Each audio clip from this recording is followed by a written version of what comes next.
این جانب ببرک کارمل از طرف کمیته مرکزی حزب واحد دموکراتیک خلق افغانستان، شورای جمهوری دموکراتیک افغانستان،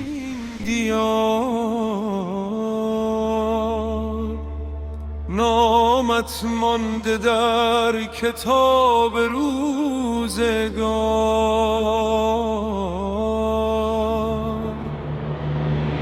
در میان طوفان و گرد زمان، بر زبان ها مانده های چون داستان، با امید فردا، با آرزوی نور، گام نهادی در ره رنج و شعور. تاریخ از تو نقش بسیار دیده است، هر زمان از تو صحنه ها گفته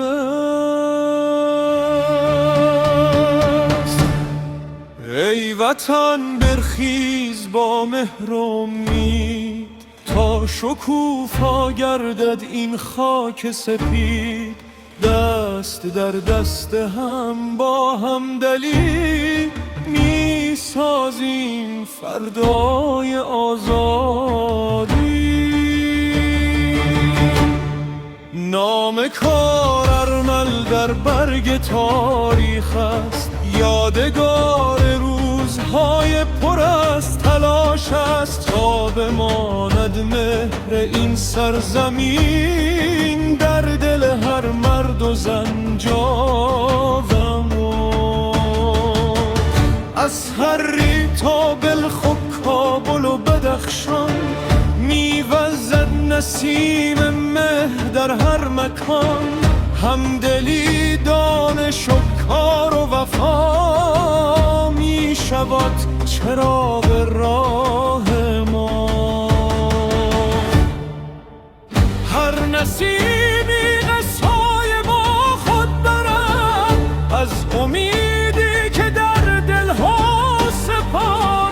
آینده از دست ما ساخته است، با تلاش و با خرد آراسته است.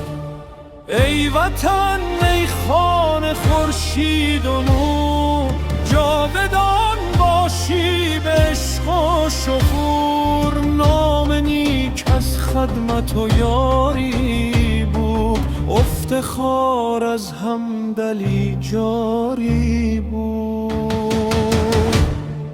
ببر که کارمل در یاد ما، نامت مانده در دل نسل ها. تا همیشه در ورقهای زمان می درخشد چون ستاره جاودان.